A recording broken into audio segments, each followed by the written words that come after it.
Friends, first of all, I will welcome all of you in BSc third year geology class. All of you, I hope that now become serious and concentrating to your studies. Now, since you are in a new class, so you have to take a new syllabus of BSc third year geology. To complete your studies, it is very necessary that first of all you should understand the whole syllabus very good, and what are the topics which you have to study, what are the books which you have to concern, so that you can manage the whole syllabus very well and prepare for the examinations. In this respect, first of all, I would like to tell you that the whole BSc third year geology syllabus is distributed in three different theory papers: paper 1, paper 2 and paper 3. The title of the paper 1 is Applied and Economic Geology. It will be of 75 marks. Paper 2 will consist of topics like biotechnology, immunology, biological tool and techniques, biostatistics. It is also of 75 marks. Paper 3, it is composed of ecology, microbiology, animal behavior, pollution and toxicology. It will be also carry 75 marks. So in this way, you see that all these three papers are composed of a wide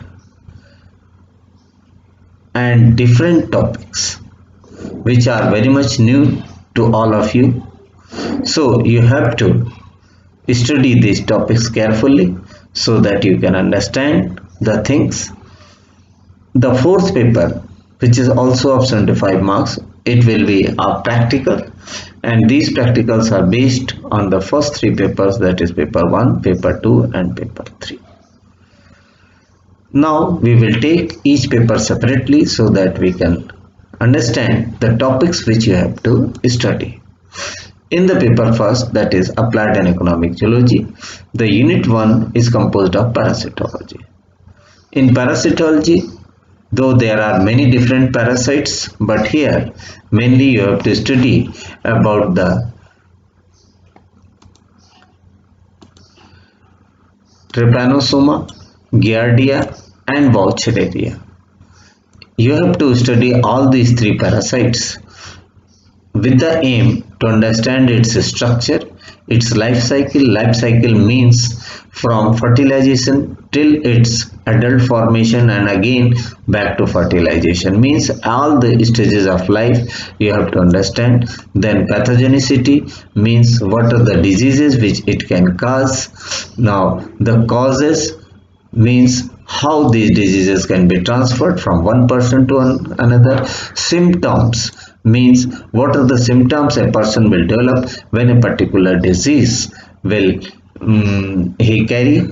Then control measures of these parasites available, means how you can treat those patients, what are measures you can take so that no further person can get its infection. So mainly you have to study the life cycle, symptoms and control measures about these diseases. In unit second, you have to study about the vectors and pests. Vectors means those organisms which transmit diseases from one person to another person. Here in the syllabus, the mentioned pests are gandibug, sugarcane, leafhopper, rodents and termites. You have to study about these insects, what are the economic losses they can cause, what is their structure, what is their mode of behavior, what is its habitat, so that we can attack on their habitat so that they cannot multiply more in numbers. Then mosquitoes, which is the main vector of many various diseases like malaria, dengue. So here also you have to study about the life cycle of the mosquito and their control measures. so that they cannot transmit the different diseases to different persons. In unit third, you have to study about the animal breeding and culture. Animal breeding means multiplication of beneficial organisms under man-made conditions. In this, you have to study the aquaculture, pisciculture, poultry, sericulture, apiculture, and lake culture. Here you may confuse that aquaculture and pisciculture, mostly both these are associated with the aquatic environment, but in aquaculture you can culture any organism, whether it is a invertebrate or vertebrate. For example, you can go for plant culture, you can go for other types of organisms which may be beneficial to human beings. In pisciculture, when you culture only fishes under artificial man-made conditions, then that culture is termed as pisciculture. Means aquaculture is slightly wider as far as composition of organisms is concerned, and pisciculture is only concerned with the fish culture. In poultry, all you know that you have to culture this poultry for meat and eggs. In sericulture, again it's a very important topic for silk production. Apiculture, honey and wax. Lag culture, you know that for in various electrical appliances, this lag is utilized, which is a insect production.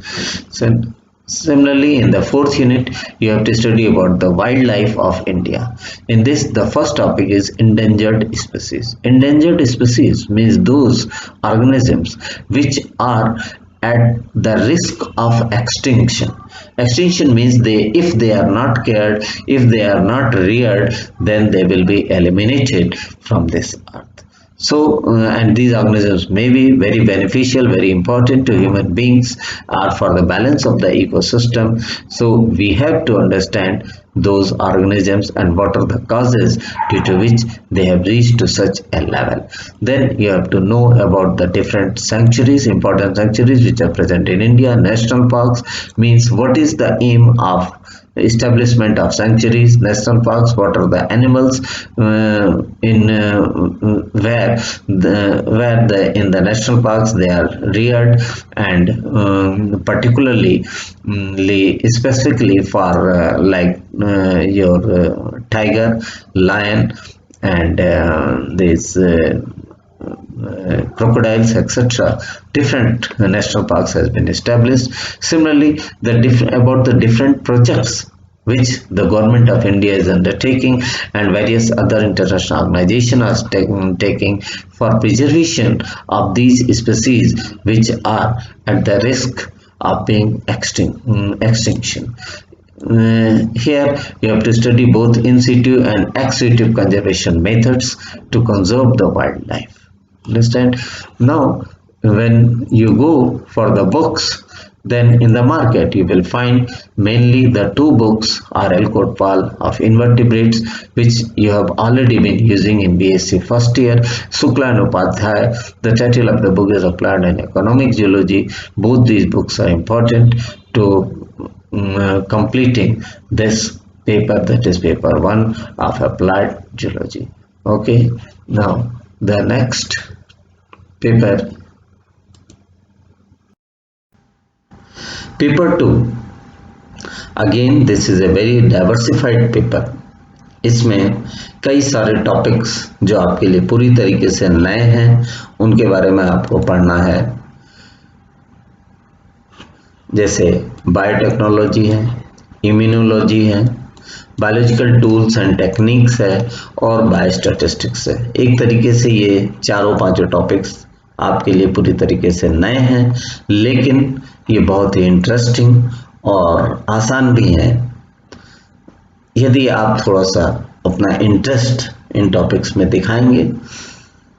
ये आपके further studies के लिए भी बहुत ही important है क्योंकि ये सब मॉडर्न जियोलॉजी से संबंधित हैं। बायोटेक्नोलॉजी में आपको मेनली जेनेटिक इंजीनियरिंग के बारे में पढ़ना है। जेनेटिक इंजीनियरिंग वैसे तो एक बहुत ही लॉन्ग टर्मिनोलॉजी है, इसमें बहुत सारी चीज़ें इंक्लूड हो जाती हैं, लेकिन आपके जो कोर्स में मेनली रिकमेंडेड है वो concept of recombinant DNA technology है. Means how recombinant DNA technology is, what is the technique involved behind this recombinant DNA technology and what are its uses and its applications, especially in the field of agriculture, medical areas. Medical areas means health and medicine, energy production, future जो हमारी energy requirements है उसको हम कैसे पूरा कर सकते हैं, फूड प्रोसेसिंग में ये कहाँ तक यूजफुल है, pharmaceuticals means production of new drugs. Covid के समय आप देख रहे हैं कि हमारे पास कितने ड्रग्स की शॉर्टेज है कि नए नए इन पैथोजन से हाउ टू फाइट, तो ये फार्मास्यूटिकल्स फील्ड में भी बहुत ही इंपॉर्टेंट रोल प्ले करता है, जैसे in production of monoclonal antibodies या डिफरेंट हार्मोनल डिफिशियंसी डिजीजेज हैं, जैसे सबसे कॉमन है इसमें डायबिटीज, इंसुलिन प्रोडक्शन। फर्मेंटेशन एक अलग एरिया है जो कि हमारे न्यूट्रिशन रिक्वायरमेंट्स को फुलफिल कर सकता है। तो इस तरीके से बायोटेक्नोलॉजी में काफ़ी वाइड लेकिन सुपरफिशियल इंफॉर्मेशन आपको रखनी है। Immunology is related with the immunity of your body. Immunity means how our body take action against different pathogens, against different infections which continuously infect our body. तो इसमें भी सबसे पहले जो पहला टॉपिक है कॉन्सेप्ट ऑफ इम्यूनिटी। इम्यूनिटी कहते किसको हैं, जैसे एक्वायर्ड इम्यूनिटी है। नाउ टाइप्स ऑफ इम्यूनिटी, कितने डिफरेंट टाइप्स की इम्यूनिटीज होती हैं। एंटीजेंस, एंटीबॉडीज, एंटीजेंस उसको बोलते हैं which foreign particles enter in our body. Antibodies जो फॉरेन पार्टिकल जो इन्फेक्ट करती है हमें, उसके अगेंस्ट में जो इम्यूनोग्लोबुलिन्स प्रोड्यूस होते हैं हमारे बॉडी इम्यूनिटी के द्वारा, उसको हम एंटीबॉडीज बोलते हैं। फिर vaccines, already you are acquainted, क्योंकि आप सभी को कोई ना कोई वैक्सीन जरूर लगा होगा। तो अब इसमें न्यू डायमेंशंस क्या क्या अवेलेबल हैं टुडे इन वैक्सीन के संदर्भ में, जैसे बायोटेक्नोलॉजी क्या रोल प्ले कर सकती है और इम्यूनोलॉजिकल रिएक्शंस क्या क्या पॉसिबल है यदि कोई टॉक्सिक सब्सटेंस आपकी बॉडी में इंटर करता है या किसी भी तरीके का कोई मेटाबॉलिक डिस्टर्बेंस प्रोड्यूस होता है। यूनिट थर्ड में biological tools and techniques, again it is very new to you people. इसमें आपको मेनली किसी भी इंस्ट्रूमेंट या टेक्निक के प्रिंसिपल्स के बारे में समझना है और उन इंस्ट्रूमेंट्स का यूज क्या क्या है, जैसे pH meter, calorimeter, microtome is used for cutting the thin sections of any slide. जो अभी तक आप स्लाइड्स देखते हैं माइक्रोस्कोपिक स्लाइड्स, ये इन्हीं माइक्रोटोम के इंस्ट्रूमेंट्स के द्वारा हेल्प से ये बनता है। स्पेक्ट्रोफोटोमीटर मीन्स बायोकेमिस्ट्री में कैसे डिफरेंट मॉलिक्यूल्स, कोई मॉलिक्यूल प्रेजेंट है, डीएनए प्रेजेंट है या स्पेसिफिक कोई प्रोटीन प्रेजेंट है, उसके बारे में कैसे पता करते हैं। तो स्पेक्ट्रोफोटोमीटर के through you can measure the amount और इट्स प्रेजेंस और absence. Centrifuge, again it is used for separating the different substances with the help of this centrifuge. Microscopy already आप यूज करते रहे, लाइट माइक्रोस्कोप, इसमें electron और scanning electron microscopes के बारे में आपको पढ़ना है। Chromatography again is a technique of separating different substances. Electrophoresis ये भी एक टेक्निक है जिसके थ्रू आप डिफरेंट मॉलिक्यूल्स को you can separate easily. Biostatistics is a topic related to mathematics। इसमें आप सैम्पलिंग मेथड्स आपको देखना होगा कि how the samples can be collected from the population. Means जैसे कि आप पूरे अपने 123 करोड़ जनता को तो आप काउंट नहीं कर सकते, यदि किसी पर्टिकुलर चीज़ के बारे में स्टडी करनी है तो उसमें से कैसे हम डिफरेंट सैंपल्स ले सकते हैं जिनसे किसे हमें पूरे पॉपुलेशन के बारे में कैरेक्टरिस्टिक्स पता लग सके। Measures of central tendency, central tendency means कोई भी डेटा जो सैम्पलिंग के बाद आपको मिलता है उसको हम कैसे स्टडी कर सकते हैं और उसका मतलब क्या हुआ इसको कैसे समझ सकते हैं। तो इस सेंट्रल टेंडेंसी में आपको मीन निकालना होगा, मीडियन निकालना होगा, मोड निकालना होगा। फिर dispersion means how data is distributed in the whole community, standard deviation, standard error, correlation और रिग्रेशन। ये कुछ टॉपिक्स हैं बायोस्टैटिस्टिक्स के जिनके बारे में आपको पढ़ना होगा और समझना होगा। इस पे कुछ कैलकुलेशंस भी आ सकते हैं एग्जामिनेशंस में। वैसे ये कोई बहुत कठिन एस्पेक्ट्स नहीं है बायोस्टैटिस्टिक्स में, but it need some sincerity from your side.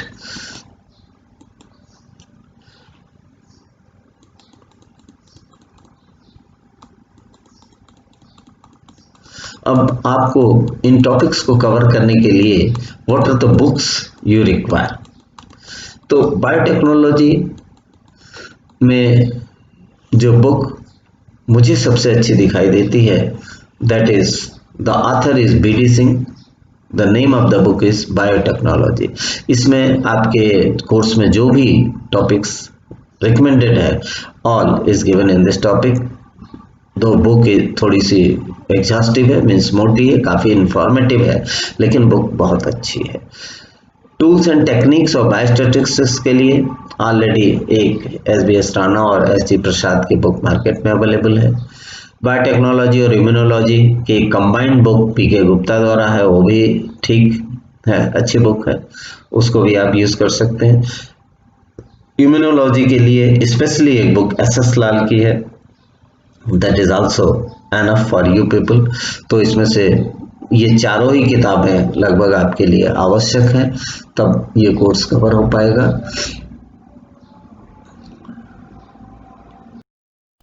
Paper third is consist of ecology, microbiology, animal behavior, pollution and toxicology.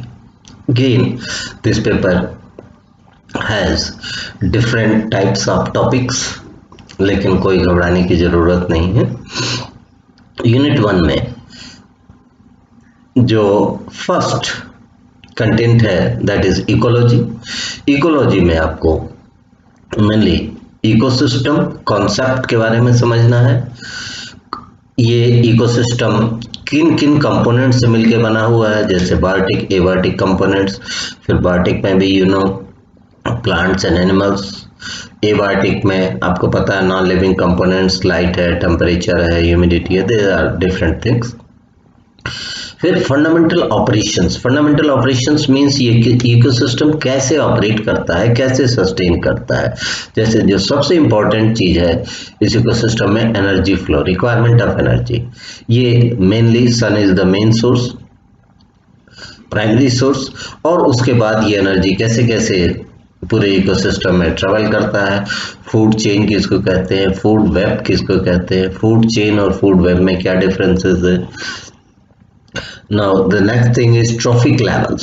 Trophic levels means what are the different levels in which organisms can be divided. जैसे कि producer, consumer, consumer में भी primary consumer, secondary consumer, tertiary consumer, और फिर energy transfer के समय कितनी energy waste होती है, कितनी ट्रांसफर हो सकती है। Ecological niches means what are the different species available for the living organisms in the environment to survive. Abiotic factors already मैंने आपको बता दिया। नाउ पॉपुलेशन मींस कि किसी पर्टिकुलर ऑर्गेनिज्म की टोटल नंबर ऑफ क्या है उनका, उस पॉपुलेशन का रेगुलेशन के लिए क्या क्या चीजें इंपॉर्टेंट है। Ecological succession means how generation after generation different levels of organisms come one after another. फिर इनके में एडाप्टेशन मैकेनिज्म्स क्या क्या है, जैसे एक्वाटिक ऑर्गेनिजम्स में एडाप्टेशन के लिए गिल्स है, टेरेस्ट्रियल ऑर्गेनिजम्स में लंग्स है, एरियल ऑर्गेनिजम्स में विंग्स है फॉर फ्लाइट, आर्बोरियल ऑर्गेनिजम्स में ऐसे ही टेल है। So in this way every organism is adapted to its particular environment। उसमें वो कौन कौन से फीचर्स स्पेसिफिकली डेवलप्ड है और कौन कौन से फीचर्स थोड़े अंडर डेवलप्ड हैं। जैसे एरियल अडॉप्टेशन में आप जाएंगे तो बोन्स और टीथ्स धीरे धीरे इनको जो है रिड्यूस किया गया है, so that the body weight becomes lighter. Microbiology में, बॉटनी में थोड़ा बहुत आप लोग माइक्रोबायोलॉजी पढ़े ही हुए होंगे ऑलरेडी। इसमें morphology, physiology and infection of bacteria का शेप क्या होता है, उसकी डिफरेंट जो फिजियोलॉजिकल मैकेनिज्म्स हैं वो कैसे ऑपरेट होते हैं, और फिर ये कैसे इन्फेक्शन काज करते हैं डिफरेंट ऑर्गेनिजम्स में, और कौन कौन सी इनसे डिजीजेस होने की पॉसिबिलिटीज बनती है। तो मेनली आपको इसमें पैथोजेनिसिटी, स्ट्रक्चर और उसका मोड ऑफ डेवलपमेंट के बारे में पढ़ना है। एनिमल बिहेवियर थर्ड यूनिट में आप पढ़ेंगे। Animal behaviour means ethology. इसमें आपको पैटर्न्स ऑफ बिहेवियर जैसे taxes, reflexes, instincts and motivation. Taxes means जैसे जियो टैक्सेस आप जानते हैं, फोटो टैक्सेस जानते हैं, तो उनके बारे में पढ़ना है। फिर ये रिफ्लेक्सेस कैसे प्रोड्यूस होते हैं। हर ऑर्गेनिज्म में कुछ इंस्टिंक्ट्स होते हैं, इनहेरेंट इंस्टिंक्ट्स होते हैं, उसको सिखाना नहीं पड़ता, वो ऑटोमेटिकली डेवलप होते हैं। मोटिवेशन से कैसे किसी के बिहेवियर को चेंज कर सकते हैं उसके बारे में पढ़ना होगा। बायो रिदम्स जैसे डायर्नल रिदम है, एनुअल रिदम है, सर्केडियन रिदम है, डिफरेंट रिदम्स हमारे ऑर्गेनिजम्स में मिलते हैं। जैसे आप रोज रात को सो जाते हो, सुबह उठ जाते हैं, तो ये भी एक साइकिल कैसे चलती है, कौन इनको रेगुलेट करता है। लर्निंग एंड मेमोरी को हम कैसे समझ सकते हैं कि लर्निंग प्रोसेस किसको बोलते हैं, कैसे हमको कोई चीज़ याद रहती है, कोई चीज़ें भूल जाती है। फिर migration of fishes and birds, इसको जनरली काफ़ी इंपॉर्टेंट टॉपिक्स है, इन दोनों में से कोई एक न एक हर साल माइग्रेशन ऑफ फिश या माइग्रेशन ऑफ बर्ड जरूर पूछा जाता है एग्जामिनेशन में। Pollution and toxicology unit fourth है। इसमें आपको पोल्यूशन किसको कहते हैं, कैसे होता है, इसके मेनली सोर्सेज क्या क्या है, types of pollution, air, water, soil, noise, radiation, ये डिफरेंट टाइप्स के पोल्यूशन है, सबके बारे में आपको जानकारी प्राप्त करनी है। कैसे ये फैलता है, कैसे इसका, कहाँ से ये मेनली पोल्यूटेंट्स डेवलप होते हैं, तो उनको कंट्रोल करने के लिए हमें क्या करना होगा, उनके सोर्स को कैसे हम रिड्यूस कर सकते हैं यदि ये पूरी तरह से ख़त्म नहीं कर सकते तो। फिर जो ऑलरेडी पोल्यूटेंट्स अवेलेबल आ चुके हैं, एनवायरनमेंट में मिक्स हो चुके हैं, how that can be controlled. Exposure to toxicants means ये पोल्यूशंस जो ऑलरेडी इन्वायरमेंट में है या डिफरेंट टाइप्स के ड्रग्स, पेस्टिसाइड्स और इंसेक्टिसाइड्स वी आर यूजिंग, ये सब के सब टॉक्सिकेंट्स हैं ह्यूमन बींग्स के लिए। उनको एक्सपोजर से क्या क्या प्रॉब्लम्स हो सकती हैं और उनको स्टडी करके how we can reduce their toxic effects. So in this way, again in this paper you have to study many new topics. Books की जहाँ तक बात है, इसके लिए बुक्स अगेन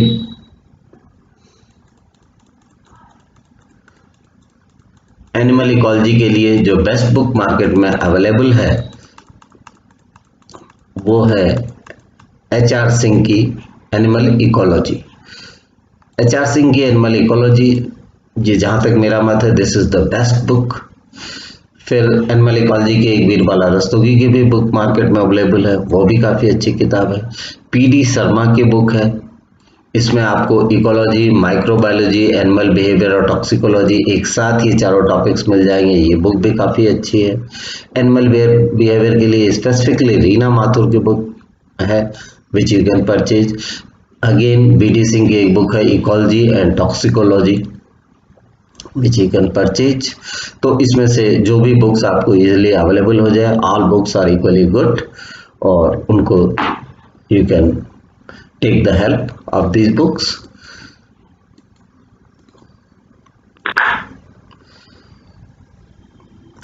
यदि ये इंफॉर्मेशन आपको अच्छी लगे और एनफ लगे तो आपसे रिक्वेस्ट है कि इस चैनल को आप लाइक करिए, सब्सक्राइब करिए, अपने व्यूज को शेयर करिए, so that I can further improve these topics and help you more in increasing your knowledge. Okay, thank you.